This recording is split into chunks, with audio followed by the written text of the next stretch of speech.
Okay, good. So guys, I want to thank you for coming tonight. This is going to be a lot of fun. We actually have a lot of people who are going to be watching my Facebook tonight, and this class is really intended to be for kids and their parents. And the goal of this whole class is that hopefully within about 30 minutes, you actually have at least, I don't know, 2, 3, 5 things. You know that, hey, if I do these things, I can actually make sure that my kid that I'm raising is not only being taught, but actually hopefully catching the behaviors that produce healthy lifestyles and healthy behaviors, because if those things happen often enough, you will see them actually beat the odds against the most common things that get us Americans sick and die now. We actually have largely gotten the whole problem with infections and communicable diseases under control. We know that we keep our water clean and we do basic things we can do well, but the modern illnesses of modern living that actually kill us, the chronic lifestyle things, are things you cannot take a drug for, you can't do a surgery for. You're going to have to take care of your own life, because if you don't do certain things, we develop these things and they're actually chronic until we actually get the lifestyle under control. So I actually call this class Raising Healthy Kids and Families Naturally, because really, if you look at how I say our universe, even our earth, was designed to produce health, we have everything at our disposal. The problem is, do we know what we need to be doing, and do we know what we need to be doing less of as well too? Some things we do are just not getting enough of, and some things we're getting too much of. We have to totally change how we look at our diets and our movement patterns and stress management and how we care for our human frame if we want to actually have healthy results. And so I say things we're going to cover here. There's innate essentials that every child needs to have. When I say innate, what does the word innate mean? Do you know? If you have an innate ability to sing well. Actually, no. Like just the natural ability. Yeah, right. It's something you were actually given at birth, right? Yeah. It's something that you didn't actually ask for, you just sort of got it. And so there's these things that we actually have to have in our system and in our lifestyle to produce the lifestyle effects we're looking for. Number 2 is, I want you guys to understand that you have to teach a kid how to fish these things. They aren't born knowing how to feed themselves. In fact, if a child is left to themselves, they will typically gravitate towards whatever tends to be the easiest, the low-hanging fruit. The grocery stores figured this out, right? They don't put bananas and apples and oranges right at their eye level. They have what? Chewing gum, candy bars, things like this. And they will learn to taste and value those things if they're given the opportunity. We as parents have to steer them in the right direction, right? And so the worst thing you can ever see is a child when they're approaching the launching years, as they say, the 18, 20, 21, they have no idea how to feed themselves, and so mom and dad are checking on how things are going. Well, I had pizza for breakfast, lunch, and dinner. Well, that's somebody who did not learn how to care for themselves, right? And then lastly, I want you guys to understand that this really can't be done despite busy lives. Now, we're all busy, I understand that. We all have things going on. But if we actually are smart about it and actually can carve out just some time, the return you'll get on that investment for the time you're investing in them and the energy you're putting into their lives will be more than made up for by the fact they won't be spending laying in a hospital trying to recover from a major illness. That's a great thing, okay? So, 3 truths that have shaped this talk. First of all, I love this saying. It's actually one of my cousin's saying she had in her house as she was raising her 3 kids, and if she's watching tonight, I want to make sure I give her credit for this. My cousin Nancy, in her bathroom, right over this mirror where she looked every day, it had this thing that says, the 2 most important things that we can give a child are, first of all, roots and wings, right? So you think about that, a kid has to be grounded in something. A kid has to know where they're coming from, and they know where home is and what the basic values are that we live life by. And then we also have to give them the ability to actually take those things and go and flourish on their own. And the sad thing is, if a child does not give either one of those or only one of them, they never can flourish, right? If they have no roots, they try to fly and they flounder, right? If they aren't given wings, they tend to not have the ability to take off either. Number 2 is, kids will listen to what you say, but they will observe and mimic what you do more and more often. As we say, the things you're going to learn tonight will actually be better to be caught than they are taught. You can teach them, but way more effective is going to be to even model them for your kids too. If they see you making healthier choices, they will fall in line. Number 3, this is a great saying that actually comes from Native Americans that says, we do not inherit the earth from our parents, we actually are borrowing it from our kids. So how you teach your kids to care for their body and their environment around them will actually be reflective of what they get to experience. And actually, if you think about it, if we're borrowing it from them, how should we care for it in front of them? I think of that as every time I go out to eat now. I cannot be done with plastic stuff that we're given. I actually take it all home. My kids are like, you're kind of the weird dad. I say, yeah, I'm gonna take this stuff and recycle it so you don't have to deal with that in your backyard someday, in the landfill, right? I think it's a really important thing to do there. So, for most of humanity's history, we actually lived in a way that actually encouraged health. Now, I'm not gonna say it was always the safest thing, because there were saber-toothed tigers. There were things out there were elements that were tough. But for the most part, as far as our diets go, we actually, to eat, you actually had to move. As you know that, food got scarce somewhere, you actually had to get up and move. You couldn't just go to the grocery store the next day. Number 2 is, if you wanted to have something that was actually, had eaten those things, say for example an animal, you had better be pretty in good shape to be able to run and chase and climb. Pretty good with the spear and bow and arrow, right? You had to be fit to be able to provide a living. And so there was actually much lower stress. Social structure was pretty clearly determined, right? Family units were mostly intact. And there actually was time for reflection and connection. And in a pre-modern era, when there's no electricity and no lights to go on after it's dark, what did you do? you had run a fire, you told stories, you went to bed, right? That's largely been lost in the days of iPads and televisions. We can sit till all hours, do whatever we want, and actually get kind of out of a cycle and get very isolated too. So today, the problem we see is that this is amazing. Times have changed. For the first time in history, children are less healthy than the generation before them. They're not just a little bit worse off, they're precipitously worse, which means they're way good down there. Physically, emotionally, educationally, developmentally. Now, I'm not saying there's not better options they might have. Like, for example, there's so many career options that kids have now. In fact, the leading occupations that Channing will be when she gets to be 18, those jobs don't even exist yet. There's some really cool stuff out there. But the lifestyle stuff is what's making us sick, and it's really the chronic illnesses that are making us worse off. It's because we have not taught our kids how to care for themselves and model those things for them too. So here's what we know about kids today. First of all, 1 in 3 are overweight or obese. That's a really sad stat, right? In fact, it's actually going the wrong direction too. I remember when I was in school, it was very rare to find a kid who was actually that overweight that could not participate in PE or have those kind of problems, and now it's, you look around, it's like there's expanding waistlines everywhere. Obesity has actually, amongst adolescents and children, has tripled since 1980. The minimum requirement for aerobic activity is, say, it's 30 minutes a day. They want kids, the NFL actually has this thing called Play 60, which I think is good too, an hour a day outside and like this. But how much are most kids getting these days? Very, very little, right? It's actually kind of sad. And actually, the average time spent on media, like anything has a glowing screen to it, is about 7.5 hours per day between school and home. That's almost a full-time job when they're using their media devices. That's crazy, right? I mean, I can remember if we were bored, what were you told then? If you came home and said, Mom, I'm bored, what did you get told? Go outside and do something. That's right, go find something to do that's not destructive, or get to work. I've got some chores for you, right? You first get very creative, but these kids can go and just play for hours at a time. 1 in 3 kids will actually be adults, that are diabetic by the time we get to 2050, and it's actually closer to 1 in 2 if the children are actually Hispanic or African American, which is really sad. It's all diet related, almost entirely, type 2 diabetes. And up to 95% of people actually will lose weight, will actually regain it. So what this reflects here is actually the people that you tend to be like the people that you like. So one example, we actually learned that if a person actually has friends who are obese, their odds of them becoming obese almost triples, which is kind of sad. So you need to make sure you're in a culture that promotes health. And I hope you guys will find that as you set a good example for your kids, that you tend to attract other families who are thinking like you too. There are actually some great Facebook groups out there. My wife's a member of. There's actually one that's, I think, for natural moms in Lincoln, and some other communities that will actually show you how to do these things, where to get good produce in Lincoln, and where to have good family outings that involve exercise. And so a model that will shape into all these other talks is something that we talked about called an innate lifestyle. That your genes have to be given things that they need. And so your genes are really these 2 things that your parents gave you from the 2 cells they donated to you. You can't choose your parents, but you can choose how to care for your genes. And by caring for them well, we mean to say you're going to have to move well, eat well, and think well, which means you're going to have to exercise, eat right, or have good nutrition, and manage your stress. If you don't do those things, it'll be bad. Modern living encourages none of these things. In fact, 80% of Americans are dying of lifestyle, which is a really sad thing, that only 20% is something you have no control over, the rest you have a lot of control over. The first thing we'll cover is, of course, exercise. It is a nutrient. When a child actually is developing normally, there's ever increasing levels of movement. Have you noticed how kids tend to push themselves? They try new things, right? What do you notice? The first thing mom and dad get a little excited when they actually can roll over, right? And then they get a little excited when they can do what? Go on all fours and start to rock a little bit. And then what's the next step usually happens? They crawl. They actually start to stand up and pull themselves up on things. And what do they try next? Walking. If they skip any of those steps along the way, they get messed up, right? They actually found out those little crawler things that kids could sit in where they could actually move their legs and go like this before they actually crawled. It actually messed them up neurologically.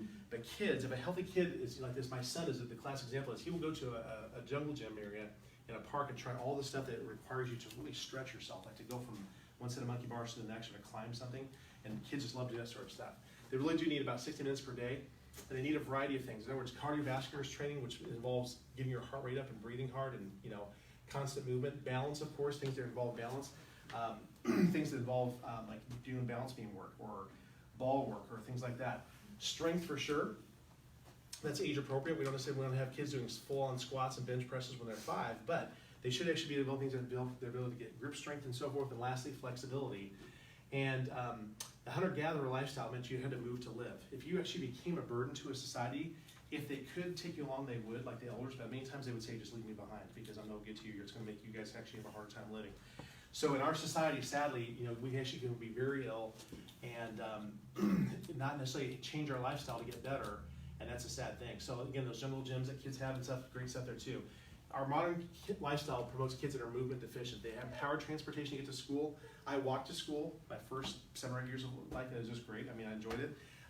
Physical education has been reduced or cut from programs because of different testing mandates and other things that are out there. Even recess has been shortened. I can't believe how little time kids get for, they try to get their lunch within 15 minutes, they have 15 minutes of recess in their back end, which is barely enough. We actually had a lot more than that growing up for sure. Labor-saving devices at home and at school. School and homework now, of course, demands, and then, of course, TV screen time, video games. Look at this little guy stuck here, just glued to the glowing screen. And computer time, all will actually involve some degree of lack of movement. And so this is one reason that contributes to actually developmental problems and also obesity too, because how much time are they actually spending calories per day? Very little. Some possible solutions for this problem is this. You need to make sure you find things that kids enjoy. I don't mind working out, but that phrase actually kind of turns kids off. If you say, we're going to go to the kid and work out, what does it sound like? It sounds like work, right? If you say, we're going to go to the gym and play, hey, we're going to go play whatever, volleyball, play basketball, play something like that, play tag. Those are great fun. We actually just got back from a trip to Central Florida. My son had a blast fighting the waves with a boogie board. So the best exercise he's had in the last, I'd say, year. And it involved all sorts of things. I mean, endurance, right? He had to paddle out. He had to have balance to stay on the thing. He had to have strength to fight the waves. Just great stuff like that. And it can pick a variety of activities. You know, nobody wants to see a kid just do one thing. Now, sometimes they'll have a favorite sport, no doubt. But for sure, when you actually do a variety of activities, you get broader development. You develop the child more completely. You run out of weather excuses, right? Sometimes kids like to do things that are only outside or only inside. Well, all of a sudden, you don't have those excuses anymore. And then lastly, there's no boredom or injury. I think probably the saddest thing that I've seen in the biggest trend since I've been in practice for 25 years is that we have kids who are playing one sport all the time. So the kid gets identified as a great baseball player, and they say, guess what we're gonna do? We're gonna have him do summer baseball, fall skills camp, winter, things like this too, and then spring ball. And these kids are playing one sport, and guess what I see? Repetitive motion injuries, because they're doing the same thing over and over again. And the kid tells their parents when they're 15, this kid could be on his way to a Division I scholarship, and he says, I'm burned out. That should never ever happen. In fact, I've even heard that there's been kind of a trend now that college coaches are looking for kids who actually have played a variety of sports because they actually want them to be more well-rounded and actually have better development, not actually have these repetitive motion injuries. So, this has to be incorporated into our life. I have a little demonstration I did with my kids last time. I don't have them here. But this actually has to be something that just becomes a regular part of life. So a lot of times it would be as simple as, hey, kids, we're going to park as far away from the grocery store as we can. We're going to actually walk a couple blocks to get our groceries. We're not going to sit in the car. We're actually going to walk around. We're going to actually bike to church today. Things you can just do on a part of a normal living routine week can actually make activity seem very normal instead of something you have to schedule in and things do like that too. Number 2, eating well, okay? It should be no surprise to you that what you put in your body is used for several things to build your body. One of them is to actually form the structure. So this would be like your proteins and some fats and certain minerals too, right? To have good bony structure, you've got to take certain foods in to make those things structurally sound. Number 2 is there's a functional part of it. So in other words, this is like burning fuel for energy, right? You want to make sure you have energy foods coming in. So things like fruits, carbohydrates, things like that, good grains. And then lastly, believe it or not, some of the things that you eat will actually be used for communication. Certain types of sugars and proteins form your DNA and the things that go between cells to actually talk to each other. So your body will always be able to do what it can, will always try to do what it can with whatever you give it, but the healthier choices you make, the better this goes. So a hunter-gatherer lifestyle, like we used to live, provided foods that were actually whole, they were organic, they were unadulterated, meaning they weren't GMO, they weren't made with some sort of Frankenstein gene to be able to withstand Roundup, and they were actually nutrient dense and low calorie. So that if you ate things like broccoli and kiwi and things like this, chock full of stuff, all those good colors that you see there, like purple and red and green, I mean, they're chock full of good things for you that actually are the things that are that produce health. They're antioxidants, they're anti-cancer and all sorts of stuff, and you would never worry about getting obese on those type of foods. But modern kids have it this way. I mean, if you think about it this way, if our kids are what they eat, then they're fast, cheap, and easy, right? You look at it and say, wow, that kid has a few pounds to deal with, doesn't he? This poor kid, right, clearly has actually been fed that diet for some time. Most families have 3 primary meal planners. They're a king and a clown and a girl named Wendy, right? That's their chief chefs. It's not mom and dad anymore. That's who cooks for them. And modern food's actually been raised with chemicals. It's really kind of a sad thing when they actually take a look at the ingredients of these foods that have been so passed down the food chain that there's just so many things that have actually been taken out that were healthy and put in that are not healthy. They are highly processed. They're actually calorie dense, and they're lacking vitality. Have you guys ever seen the movie Super Size Me, where the guy actually takes the French fries and puts them in the case, and it's one of the extra features. And those French fries from a certain fast food chain that have a clown representing them, they actually last for about 2 months, and they look like the day they bought them. I mean, there's clearly that is not a food product. Real food actually gets spoiled as living things are too. So this poor girl here is just wolfing down cake, is realizing about halfway through the second piece of cake that, hey, I'm starting to feel kind of bloated and my pancreas is going into shock, right? The kids should never have to live like that. So here's some possible solutions. I put these in about 3 or 4 categories. One of them is, do not eat a food if you cannot pronounce the ingredients. I found this label here, actually something like a Pop-Tart or whatever it was. Take a look at that list of ingredients and tell me, is there anything on that list that you would actually not want to have to get like in a spelling contest, right? You know, like, please tell me about hydrogenated palm kernel oil or processed with alkali, polydextrose. These are not good things there, right? Genetically modified, we mentioned before, and sprayed. The reason that modern agriculture can survive a plain canola with the stuff that would normally kill everything green is because they actually have changed the planet. Actually, they call it a frankenfood. They actually have spliced in genes from other things that make it resistant. It's been heavily processed. If you think about the difference between just a raw apple, you know, some of you would find it in a store, it's nice and red and juicy, has vitamins and water in there, compared to an Apple Jack. They both have the word apple in them, but which one is more close to nature?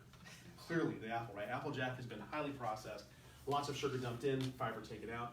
If anything actually has an expiration stamped on it or does not rot, that's a problem too. Like most healthy food, if you put in your fridge, it'll be not edible within about 7 to 14 days, right? Spinach, things like that.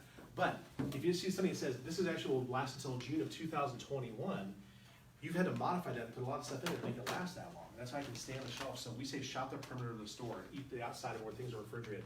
You surely should eat foods you can pronounce the ingredients, like carrot, banana. These are good things. If it's been raised organically, there's actually a hierarchy I put on here. If you say, you know, eating organic does cost more, and right now it does cost more, I understand that. Start with the foods that you actually eat the whole thing, right? So for example, like things like grapes, apples, you basically just, everything goes right in your mouth. And you can actually maybe get by with eating non-organic, you know, oranges, bananas, things you have to peel, that's okay. But as you actually get more savvy and get better about shopping for things, you should be able to eat more and more organic things. Eat things as close to how God put it on the planet. In other words, how it shows up on the earth. Once again, an apple shows up on the tree just like you find it. But if you don't look like, for example, apple juice, you have to go through a lot of different steps, or apple pie. That's clearly more processed. And make sure, if you think about it this way, here's probably the one thing that will answer all the questions that you have. Think about it this way. You say, if I had to make an organ or a tissue cell out of this food, would this be a good choice? So you're looking at, for example, like a kid faced with a donut and an orange, right? I know which one's going to taste the best for the first bite. I know for sure. That's a given, right? But if you were going to make a kidney, would it be wise to be using like processed sugars, trans fats? Is that like a good idea to make an organ, like a healthy organ? No, right? You want to use the healthiest thing you can. Some extra things here, try things. We say it usually takes a kid about 9 to 11 exposures to develop a taste for things. So the first time a kid tastes a Brussels sprout, the first time I had one, I was like, Mom, I'm never going to eat these things again. Forget about it. By the time I had it the 15th time, I had a few things put on top of it, I'm like, this is good. Right? I can actually handle bitter. This is good. You can actually learn to disguise or hide things. There's a book by Jerry Seinfeld's wife, because he hates fruits and vegetables. She has learned actually how to sneak things in his food. She makes things like the traditional like zucchini bread, right? Things that actually have them in there. He doesn't even know they're in there. Now that he's published a book, he does, of course. But there it is. Have alternatives, right? There's actually some foods that maybe your kids really have to have, but have you noticed that foods, places like Aldi's and Trader Joe's have healthier versions of those? Like you look at what's in a bag of Cheetos versus their healthy alternative, and I'm not gonna say it's a health food, but it's way healthier as far as the ingredients go. And then lastly, you know, need to make sure that you supplement, because our soils are depleted, and actually there's something called nutritional inflation, which means that it takes more of the fruit that we used to eat to get the same amount of vitamin C or whatever the vitamin nutrient is than it did 50 years ago, because the soils don't have what they in there. So one thing I will mention is actually something called Juice Plus. I cannot think of an easier way to do this than Juice Plus. It's something we actually have here, and Lynn will talk about at the very end, our friend. But this company made a dedication several years ago to actually take whole organic foods and simply process the juice out of those things, so you don't have to go through the process of digesting the fiber and things like that too, and all the sugar out, and actually just simply put it in a condensed powder in a capsule or a gummy form for kids. And when I saw this at first, I thought it can't be that simple. Lynn and I will talk about this, you know, that my first exposure to Juice Plus was really like, it sounds almost too good to be true. I need to look into this more. But the more I saw it, it's like, this is an incredible thing. And it's so since for about, gosh, I'm gonna say for the past 5 or 6 years, both me and my family, everybody in my family actually takes this now. And it has really made it a wonderful thing. One of the first things you'll notice is that when kids start getting this in their system, they just automatically start making better health food choices. In the past, they were trying to get their nutrition from eating things that were like candies or snacks and stuff, and they keep eating them and there's no nutrient value. When this gets in their system, they start actually craving better foods. It's fantastic. They actually are doing the largest study of its kind, which I'll let Lynn talk about. But with over 250,000 people now actually filling these studies out, they actually consistently have seen that kids are actually having less illnesses and better attendance at school, making better food choices, all sorts of cool stuff. And so that's the best way I know how to do it. Last category I'll cover is actually called Thinking Well. Understand that all kids into this world with some great innate beginning starts, right? Like their personalities are unique. If you've ever seen two kids from the same family, you might have one really introverted, one really extroverted, one's very lively, one's more calm. It's just funny how that happens. Number two is they have gifts and abilities, they have passions and desires, they have personal styles, and to some degree, self-esteem. Have you noticed how kids just seem to have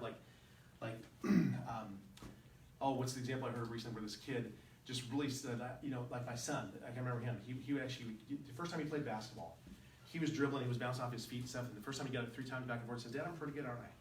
Like, yeah, you're ready, you're immature already, right? Pretty cool. But they just automatically seem to have that stuff.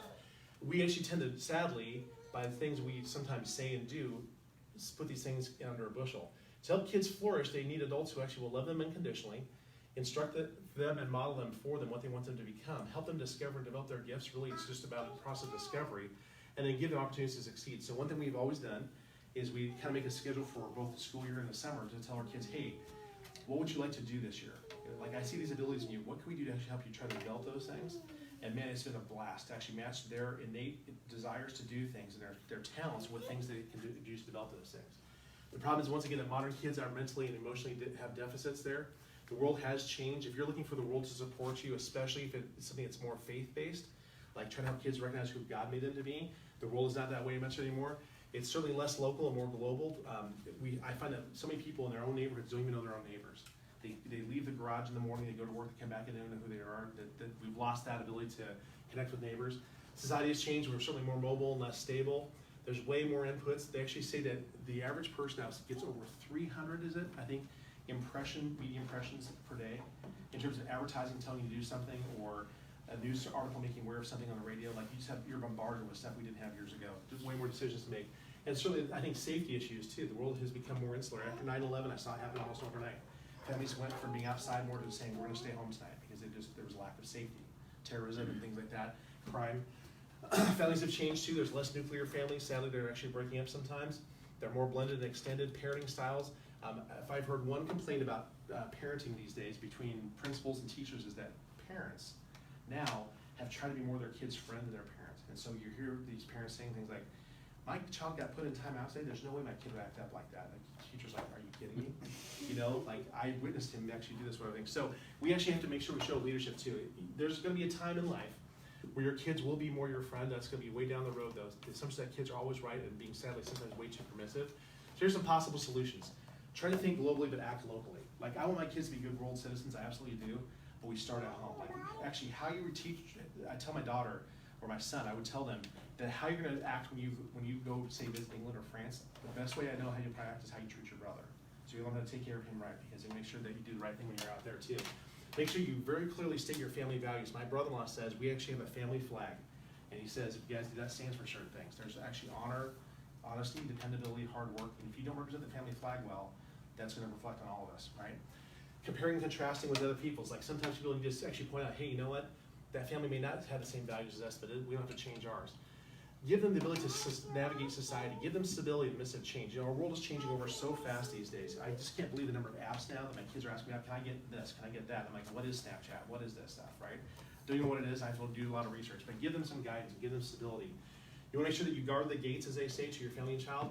I think there's some things that we just need to cut out. In fact, our TV package at home is so basic that I don't know if my kids could really get involved in too much mischief there, which is nice. We just have a few basic channels. Be prepared to be watchful, but give freedom where you know it's safe. So, for example, we're in this phase where kids are asking, can I go to this movie with my kids? Can I go to these people and sleep over? We have to do some research, but we do. And if we deem that it's safe enough and age appropriate, we'll do it. Family matters. Form your core family in your village too. It does take a village to raise your kids, but the nice thing is you get to choose your family to some degree, right? Your friends are sometimes the best family you actually get to choose. And so find those people that do support your values, and then instill them in your kids as best you can. So once again, with our kids, I don't do it perfectly, but I think I'm doing it better than I was doing it 10 years ago, and that's encouraging, all right? So the biggest thing you have to give your kids is the ability to actually combat outside-in thinking. The world actually sees kids as being innately deficient. They have flaws. And so if you look at most of the way the research is being done for health conditions in our country, it's always looking for the problem out there. Like, what the environment's making us sick, or is there a genetic problem? And so here's how we typically approach these things is this. In allopathic medicine or Western medicine, we actually wait till a person gets sick, right? There's some type of major illness involved. Now we say, let's try drugs first. If it doesn't work, we'll do surgery second. And of course, when those things either don't work or have such major side effects, the question we ask is, what if we tried something that's more natural that works with the body, right? Like, hey, maybe why not? Just give it a shot. Well, there's two problems with that. First of all, should this not be the first thing that we ask, right? And number two is this really a treatment for an illness, or is it actually just simply a better way to live? I'm gonna suggest it's the latter, right? If you teach your kids how to live day to day, not wait to ask the question about what's the healthy choice here when they're sick, but asking it, what's the healthy choice every day, you may actually find yourself not needing to ask these questions about drugs and surgery, at least very seldom. If you want proof, just look at the articles we're seeing here. Look at this. Are we giving our kids too many medications? There's a medicated generation that's growing up too fast with quick fixes for mood and behavior. The average child in our country now, in fact, here's an alarming stat. If you are living in this country taking no medication, you're now in the minority. The average American is taking at least one medication today. The average American, I think, is taking 2 or 3. If you're a senior citizen, it goes through the roof. Like the average senior citizen is taking between like 5 and 9 medications, which is really startling to me. Okay, we actually see kids raised in a toxic or deficient environment. And this is from my friends Tony Ebel in the profession. He says, we all have learned 2 values in school, for sure. Never call people names and don't do drugs. Remember those things, right? We said, don't call them names, don't call them those 9 names or whatever, and they don't do drugs. But what does Western medicine do? It does that. You're a kid who has ADHD. You are hyperactive, you are whatever, right? And so what's the next thing comes around the corner if we put that label on a kid? Give them drugs, right? So here's the thing to kind of calm you down and help you focus, right? Here's the thing to make you able to handle the sugars in your body better, right? All these things that we do, label people and put them on medication, which is the exact thing we told them not to do. Let's leave some catastrophic different results. For example, the United States actually has the highest number of vaccines given to kids and also has the highest infant mortality. 25% of kids take 1 prescription per day. About 7% take some type of psychiatric medication or SSRI, and believe it or not, we actually have 3 more times this in Europe, and way more school shootings. They know that when a kid is put on those medications or taken off of them, the chance of them actually having a major episode of anger or psychotic behavior and grabbing a gun and actually hurting themselves or their classmates is horrific. And actually, Big Pharma recruits these kids every day. They actually have said that they have now the adult and senior market cornered, right? There's so many medications now that we actually are taking over 75% of the world's medication in our country. So next target market is kids. Look at this. I actually include this in your packet. This is a letter that we received in the mail. They're trying to recruit our daughter. Listen to this. So this is to my wife, Brenda. Does your child experience any of the following things here?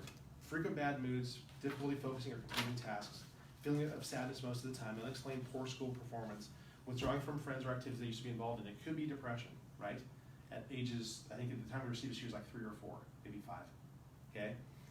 This particular health company is actually specializing in recruiting people for a clinical research project for kids 7 to 17. If your child qualifies, we can give you these medications at no cost. Psychiatric evaluation, the person may get the medication or a placebo and will be compensated for their time and travel, right? I mean, this is actually recruiting kids for that kind of stuff, and it's not, there's just no way, right? So I want you guys to be aware of that sort of thing that happens all the time.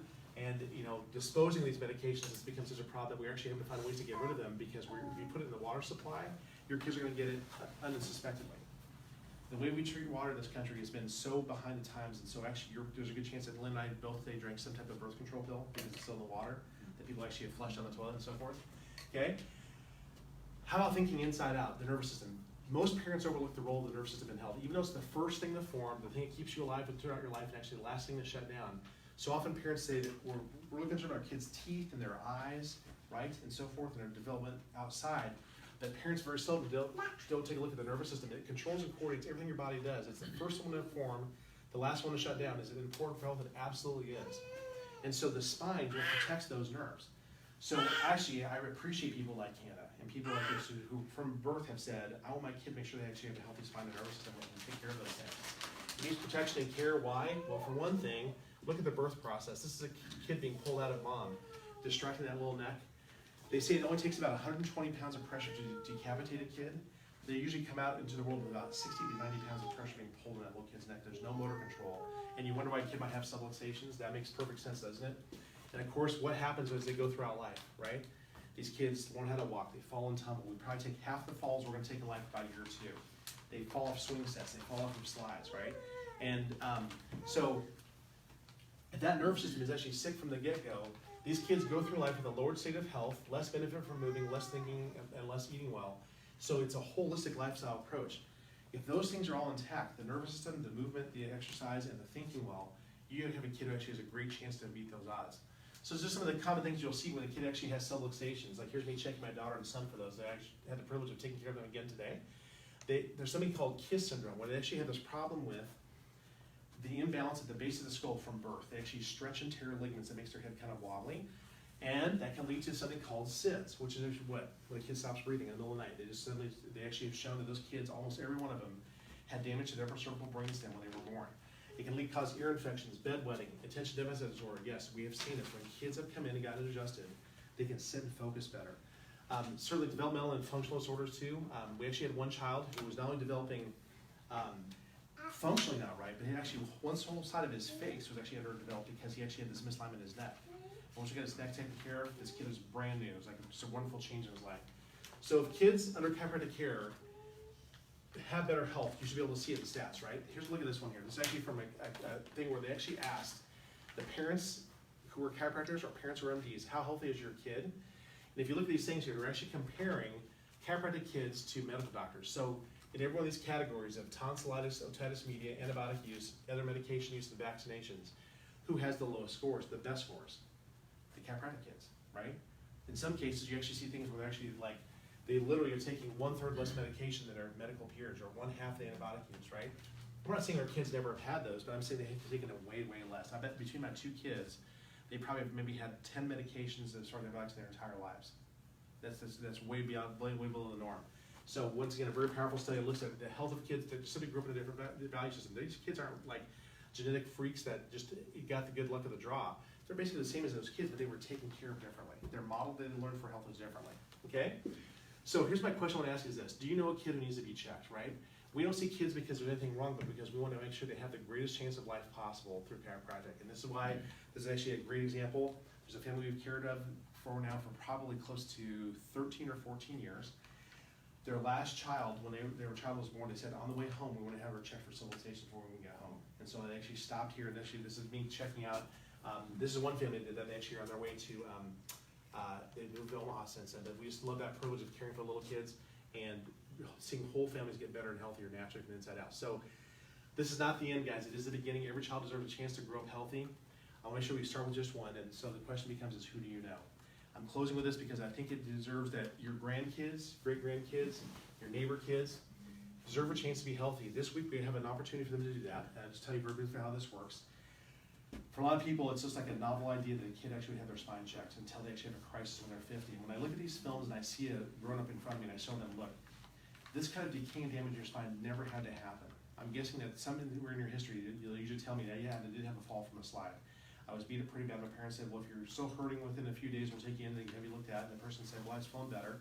And so they healed these really abnormal postures in there, and they grew and developed that way, and they have all this nerve stress causing them to have poor health. We want to make sure we give them a chance to not have those things going on there. So my question is, who do you know? I'm not saying, yeah, I know you know a lot of people, but who's one, right? Name one person that you know that actually has a kid who's never been checked, or maybe it's even worse. They actually have recurring health issues that have never been checked out.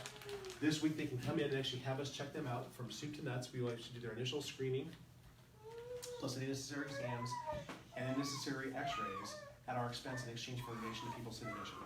It's just one of the best gifts you can give a family or a family member to get them started right. So with that said, I want to give a few minutes to Mr. Lynn, who's actually going to talk about Juice Plus and what a role this can play actually in a child's life. And Lynn, I'm going to turn the floor over to you now. When Okay. we're done, we're done. Okay? Okay, All right. so it's Paul and Hannah. Hannah, that's right. Yes. And Channing. Channing.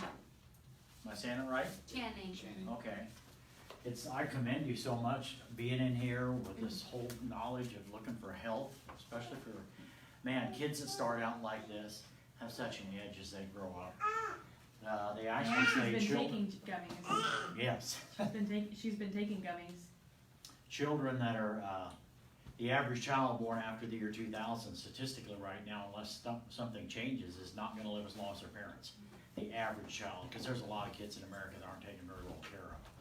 Families that grow up that love their kids and really try to do things right and get chiropractic care and get better nutrition and exercise and water and sleep, they're ahead of the curve, and they're gonna be ahead of the curve all their life. They're gonna be set up for success. So I guess my question is, she's taking gummies, chewables? Is- I'm actually just break up capsules and Okay, that's not very consistent with same thing. I know several mothers that just take the capsules and literally, when they're open them up and dump them in their children's baby food as soon as they start eating applesauce. So it's the same thing, it's whole food. So I'm just gonna be real simple. If you have questions about Juice Plus, all it is whole food. They don't even charge sales tax for Juice Plus because it's just like buying groceries. This is literally what's in Juice Plus. It's just whole food, but when I first saw that, I thought, I can literally get a portion of every one of those things in my bloodstream every day for $2.40 a day. I bought this coffee. It cost $2.40, believe it or not, a large coffee Dunkin' Donut. And so for the price of a cup of coffee with almost no nutrition, you can get all of this in your system and start eating it at age 1. Starting at age 4, they get it free clear through college. You guys are young enough, are you still in school? no. If you were still in college, you could get it free for 4 years if one other adult orders it. I like people to be aware of that. So, the Heart Cancer and Diabetic Associations at the end of the day are recommending we eat 7 to 13 servings of vine-ripened fruits and vegetables every day. That's their requirement. They're not recommending supplements, they're recommending servings. So at the end of the day, most of us don't get that done. I don't get that done on a daily basis. So that's the reason I take Juice Plus, to bridge that gap. So I'm just gonna open it up for some questions. Do you have any thoughts or questions on what Juice Plus is? It's one thing, it's a way to fortify our bloodstream with many fruits and vegetables, and that's really powerful, not only for adults, but children. Any thoughts or questions? I guess, which would you recommend most for a baby her age?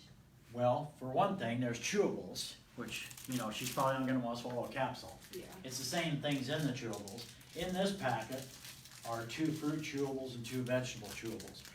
The flagship product of this company, what I recommend for a child, are the fruits and the vegetables. And there's 2 fruit and 2 vegetable chewables in here. So this is what I recommend for children. And Taking it okay at home? if you Yeah. wanna go the I third just way, sprinkle it. Oh, okay. the Vineyard Blend also comes in chewables. So if somebody said, I just want to get one product, what would I recommend? I would recommend the fruits, vegetables, and berries for children in the chewable form. That's what I would recommend. Or capsule form and dump it in their food, or that's what I would recommend. Okay. Other thoughts or questions? I don't think so. Okay, great. You cannot put more nutrition in your bloodstream for less money, literally. If you go to the grocery store and spend $2.40, you're just gonna get a fraction of food and a very few choices variety-wise. Here you get a multiple variety. What's powerful about Juice Plus 2? They vine ripen, they grow vine ripened, they pick them the day they're ripe. They not only juice the orange juice, the orange, but they juice the core, the seeds, the peeling, and everything. Yeah, and I learned this recently. There is more vitamin C in an ounce of orange peel than there is in the orange. So that's very powerful to juice the whole plant. But I'm not gonna say a whole lot more other than you cannot fortify a child or an adult any better than supplementing with Juice Plus. If we can consistently eat 7 to 13 servings, vine-ripened fruits and vegetables every day, we don't necessarily need to take this because we have no gap to bridge. Yeah. But 9 out of 10 people, even more than that, 98 out of 100 adults don't get that done. So, all a good health looks like is get some sleep, drink some good water, get some exercise, and eat well, which is just what Dr. Lynn pointed out. And then to make everything work better, have our spine aligned and our nervous system working, and that makes utilization of everything we're doing. The 5th one, I like to compare it to a hand and the thumb. Try to get rid of stress. Get rid of the thumb. Oh. Anyway, that's all I have. Juice Good. Plus, highly recommended. Yeah, I think you guys have been taking it for what, 2 months now? Mhm. Something like that. How's your supply?